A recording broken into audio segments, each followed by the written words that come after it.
Coming up next on Safety and Awareness Today. What should you be taking into consideration when you place your order at any restaurant?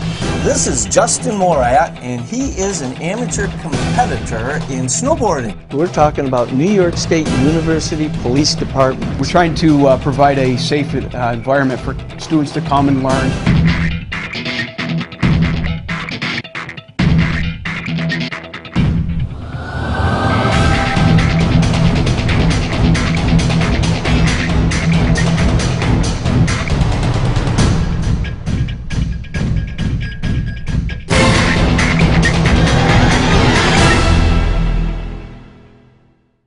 Safety and Awareness Today, brought to you in part by McDonald's. I'm loving it.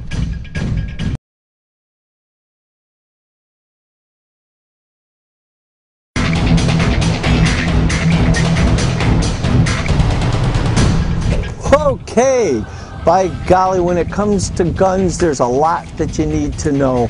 And there's some awesome competition going on. We're going to have a chance to talk with Ray Michael regarding skeet shooting, which is a huge sport in New York State. With at least 800 registered members in New York State, 10,000 in the nation, not counting all the people that are not registered. And as with any sport, there are things that can be done to keep everyone safe while participating. We always insist on ear protection, eye protection, and basically a safe handling of the weapon. Now, when we're talking about guns on the range, what kind of things are you looking for when people bring their own guns? Well, we look, first of all, if it's mechanically safe, make sure it's operational, and then basically we look for a pump gun, an automatic, or an over and under to shoot skeet. Okay, and now you have a top and bottom? And over and under, you'll have two barrels, one on top and one on the bottom. All right, and do you shoot one of those? I shoot an over and under in competition. All right, you like that? Yeah, that's one I like. Okay, all right. And so now when we're talking competition, is it 20 gauge, 12 gauge, well, the 16? The skeet game consists of 4 gauges, and it's a 400 target over probably a 2-day tournament. 12 gauge, 20 gauge, 28, and 410. All right. How about women? We have women in this sport? Women can also compete, and like I say, the youth is in there, and we have very good women shooters. This sport has grown so much that some major competition takes place here. We have 4 or 5 tournaments a year where we have individuals from around the state who come here to shoot competitively. All right. And what age groups? Well, we'll start out basically from 16 on up to you name it. Pull!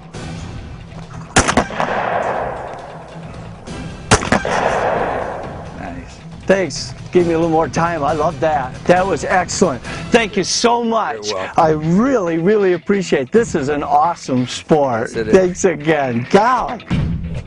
We're right now at the graduation for the Academy, and as you know from a couple of our shows, we've been covering these cadets as they've gone through the Academy for Firefighters here in Central New York. And we have the opportunity today at this graduation to talk to Chief Brooks. Sir, it is a pleasure to be with you. Pleasure and honor is mine. Oh my Thank goodness. you. These young men, and you have many women that go through this program. This is an awesome program that you have. And you must be awfully proud of them. I'm so proud. I'm so proud of the staff that runs the Academy. They just do a tremendous job. And it's the facility and all of this has come about over the past few years, a lot of it from grant money and a real effort from your team. Absolutely. We didn't throw a lot of money at this project. We did it on a shoestring budget, but because of the dedication of my men, you know, it's been extremely successful throughout the state. Very much so, and now you're bringing in more and more people from all 4 corners of the state of New York. Absolutely. Yeah, I think it's terrific. I want to congratulate you on an incredibly well-structured educational program, and it's really nice to know that we have such professional firefighters, because we put our lives, our trust in them, and obviously they've well earned it. Absolutely, and we didn't train them for a job where they'd be walking around with a briefcase. No. This is a challenging job, and you know, I think I'd be remiss if I didn't mention that you know, you did some of these that you didn't just take pictures of these guys, that you were side by side. And they were quite impressed when you climbed the 100-foot area with the equipment on. So, well, thank you. Being surrounded with the positive energy of these people was just a reinforcement to me. And there's no doubt in my mind that you are the spearhead for this. I just, again, personally, want to congratulate you for all you've done. Thank you, sir. Okay. That means a lot to me. All right. Coming up on Safety and Awareness Today. What should you be taking into consideration when you place your order at any restaurant? Safety and Awareness Today, sponsored in part by Reels Lighting by Jody.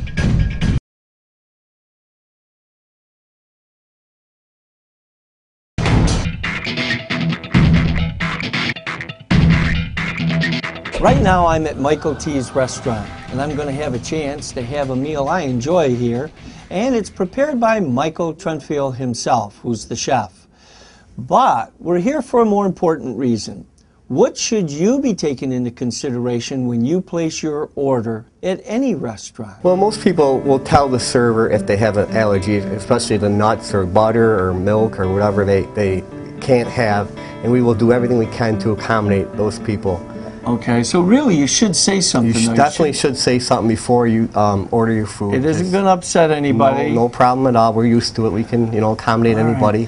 Because nuts and things like that, especially butter, are used in a lot of things, and you don't realize it until...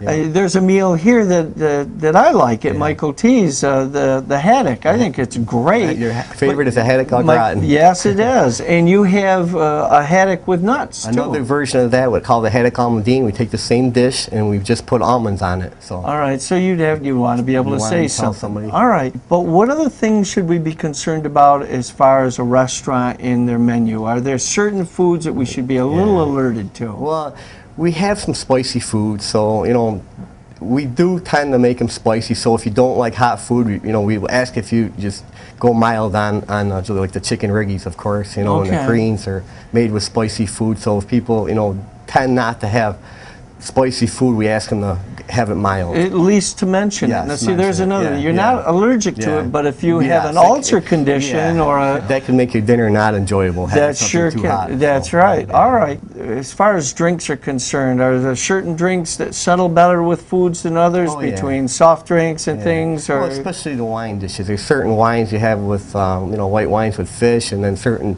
wines you have with steaks, red wines, and now we hear that all the time. Does it make a difference in the taste, or just how it settles in the stomach? Both. Those are good things to know. Now we got some shots of you preparing this meal here, because I really enjoy this one. Are there any particular secrets? Not that you can give out, but anything in particular? Just make it the same way each time you come in. Each time, that's right. That's the most important thing we can do. Consistency. Consistency. That is a factor in a restaurant. That's wonderful. Well, the atmosphere is great. I can't wait. We're going to sit down in a minute and have a bite of this. Terrific, and I'll meet you over at the other table. A food allergy occurs when your immune system responds defensively to a specific food protein that is not harmful to your body. The best way to cope with a food allergy is to strictly avoid the foods that cause the reaction. And look at this. Thank you. Enjoy. Thank you very much. Yes. Well, now we have one with almonds on it and one without. When you're doing that, because we talked earlier about being careful, people being allergic, are there any special precautions you have to take? Well, if someone was telling me they couldn't have almonds with, a dinner with the haddock au gratin, with the same dinner they couldn't have almonds, I would use different utensils to take out the haddock. So literally, the utensils are crossing either. No, that's and those things need to be done, and and restaurants do it. We hope they all do it. But let me try just a little of this. Let me just get myself into this. Boy, this looks nice. And it's so fluffy. Well, we might miss our next shoot because I may be here a while. This is excellent. This is wonderful. I'm so pleased to be here and be able to do this. I'm going to hold right on. I like that a lot. Well, thank you very much, Mike, for taking time. Thank you for having me. To share with us some safety factors regarding ordering. And you prepare a wonderful meal. Yeah, thank you. It has been a pleasure. Thanks. Yeah, and just once again, if you come out to dinner, you know, if you tell your server you have special dietary restrictions, we will accommodate any ones you might have. So, Okay. And just don't be afraid to ask. Okay, that's Thank the way you. they should Yep, do it wherever that's they go. right. Yeah. I like it. Coming up on Safety and Awareness Today. I want you to put your back foot right next to your back binding. We're gonna kind of edge out a little. You can feel better about yourself. Your kids can do better in school. Better coordination, small and large motor coordination. The martial arts is the way to go. And this is the year to do it. Now you can sign up for the American Martial Arts Institute American Eagle Style. 40% off for a 3-month agreement. That's unlimited classes and a uniform. Start off the year 2008 with doing something you've always wanted to do. Join us, train in the martial arts.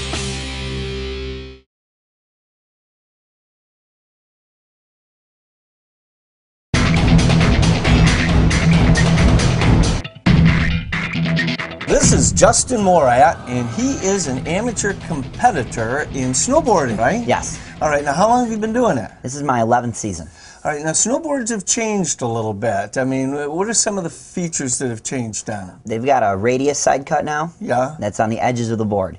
It's more of a parabolic shape, and it helps overall control of the snowboard. All right, there's actually a metal ridge all the way around there's the a metal board. edge around all snowboards that you buy at a retail shop. And I was feeling that angle. That's quite an angle, and that determines how well you can turn. Yes, it does. Whether it be leaning on your heels or on the balls of your feet forward. Right. All right. Now, if you lean on the balls of your feet, the turn is called a toe side turn. Toe side turn, and you're going to go basically where your toes are pointing. And if you lean on your heels, it's a heel side turn, and then that's going to go backwards. All right. Now, do you find that there's as much snowboarding now as there is skis? I think in this area right now, there's actually a little more snowboarding than skiing.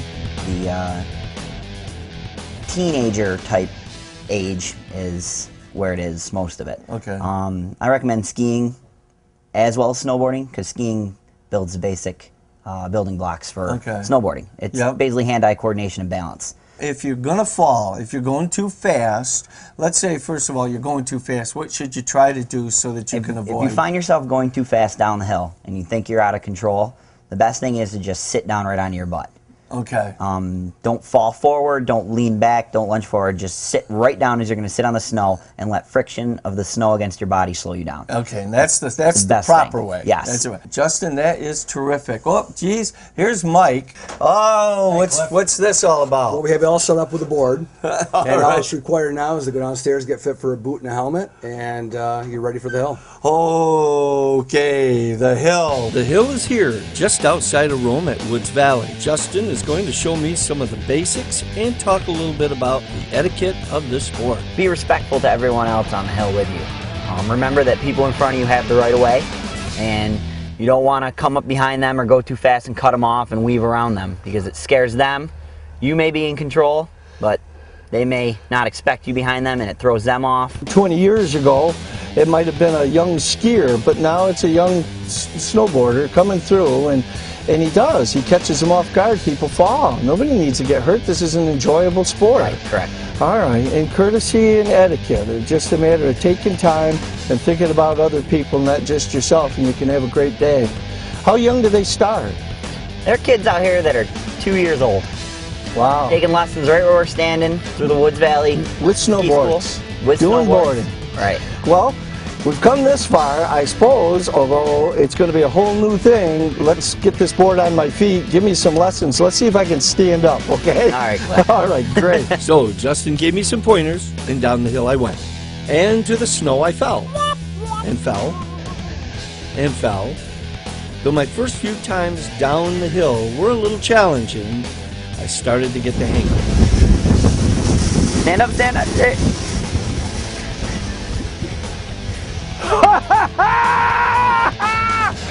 Let's go to a bigger hill. All right, Cliff, let's take you up on the lift. Let's go on the lift. Now that I've got my confidence, it's time to try it for real. But first, my short-term goal is to get off the lift in one piece. We're going to come to an off-ramp. It's going to be a small little platform we're going to step off on. Okay. You're going to put your back foot right next to your back binding on the board. Yep.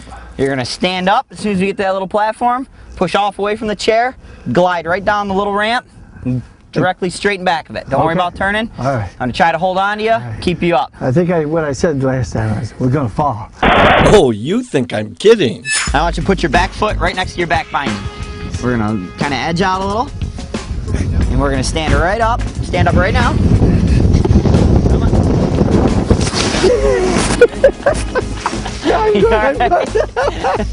That wasn't too... You didn't fall! You were supposed to fall. You hooked an edge pretty quick. So, we're at the top of the hill, and I get my first look at the trail I'm about to snowboard for the first time. Maybe we ought to try just a smaller hill to start with, okay? All right, Cliff. Yeah, please. Well, the smaller hill isn't that much smaller, but it is an opportunity to start, and he says I can do this, so let's give it a try.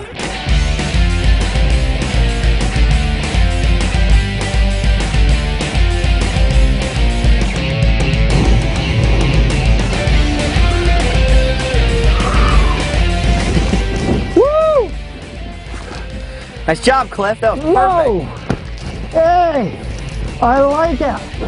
I like it. Wow, that was incredible. It's the hill we just came down. That was just incredible. This is an awesome sport. I love it. I love it. We've been out here half a day doing tons of stuff. You gotta have lessons though. Yes. Recommend lessons to everybody who's starting out in the sport. Gotta have boy, it makes a world of difference. I don't care if it's a kid. Take some lessons, it makes a difference. Exactly. Safety and awareness. You're gonna enjoy this sport. Take some lessons. It's a wonderful, safe sport. Thank you. You're welcome. All right, a pleasure. Coming up on Safety and Awareness Today. These days, we're talking about New York State University Police Departments. Safety and Awareness Today, sponsored in part by Dream City Mattress.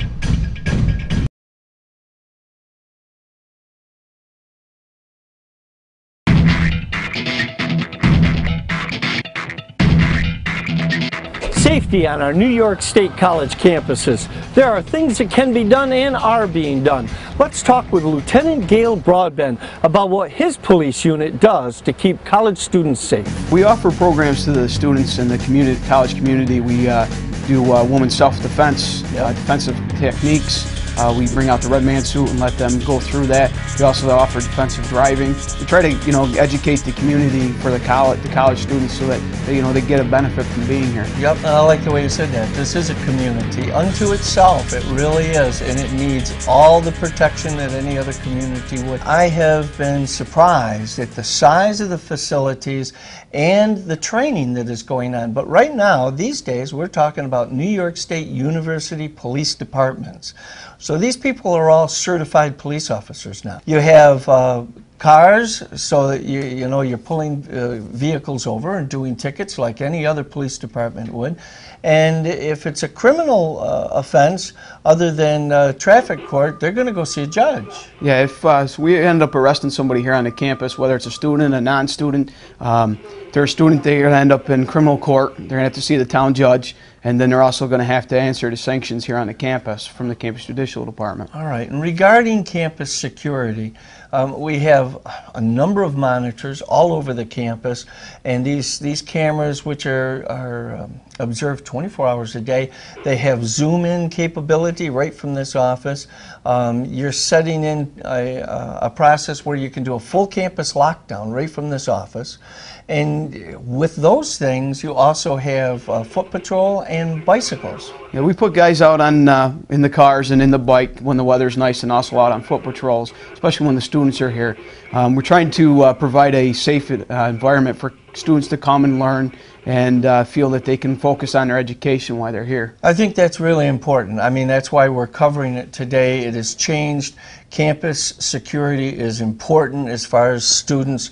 When the police department is looking for that kind of security for studying, they're doing it for boys and girls, or young ladies and gentlemen who are away from home many times for the first time, and that is important. Along with that, you officers now train with pistols. What other kind of weapons, tools do you use? We carry pepper spray, OC pepper spray. We carry an Aspeton. We carry Glock 40 caliber. And we qualify twice a year out on the range with our pistols. We also carry long rifle carbines that we qualify with twice a year. Yeah, those are impressive. I really thought those were impressive. I was out there firing those. Thank you for everything that you've shared with us today and the insight. It is impressive what you've done and what Chief Jecko has done. I congratulate you. All right, thanks for coming in and talking about our department with us.